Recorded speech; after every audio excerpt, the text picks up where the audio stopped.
अगुआ देखो कर हे आइल हमरा शादी के दिन उतर आइल शादी के दिन उतर सखी हसुना अगुआ देखो कर हे आइल हमरा शादी के दिन उतर आइल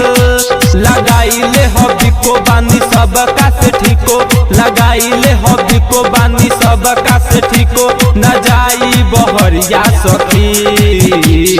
पूजा पाठ करे दुपहरिया सखी मिलल बा भतार मोरा करिया सखी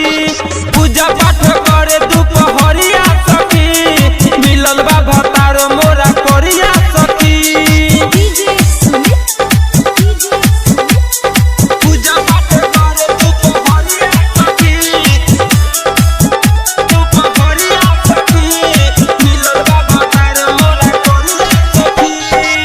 पवनी करिले हम मंगर सोमहारी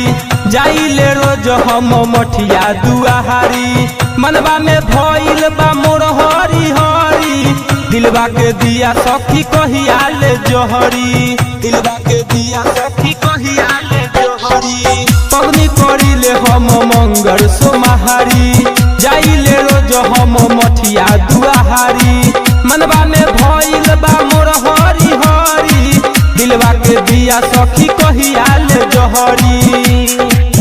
हम बानी परी जैसन सोनावा के पानी ऐसन हम बानी परी जैसन सोनावा के पानी ऐसन न जाई बजरिया सखी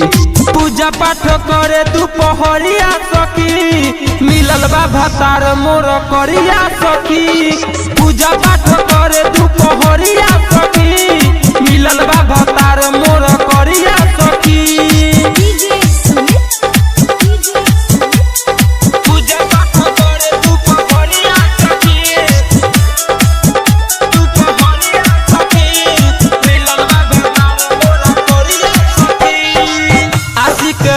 राइटर करे झमेला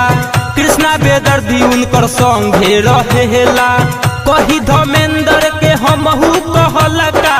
बबुआ लखिंदर मचौले बहलफा बबुआ लखिंदर मचौले बहलफा आशिक राज राइटर करे झमेला कृष्णा बेदर्दी उनकर संगे रहेला कही धर्मेंद्र के हमहू कहलका बबुआ लखिंदर मचौले बहलफा हम करी नया फैशन जे मिले हीरो जैसन हम करी नया फैशन जे मिले हीरो जैसन मन करे दिहे गरिया सखी पूजा पाठ करे दुपहरिया सखी मिलल बा भतार मोरा करिया सखी पूजा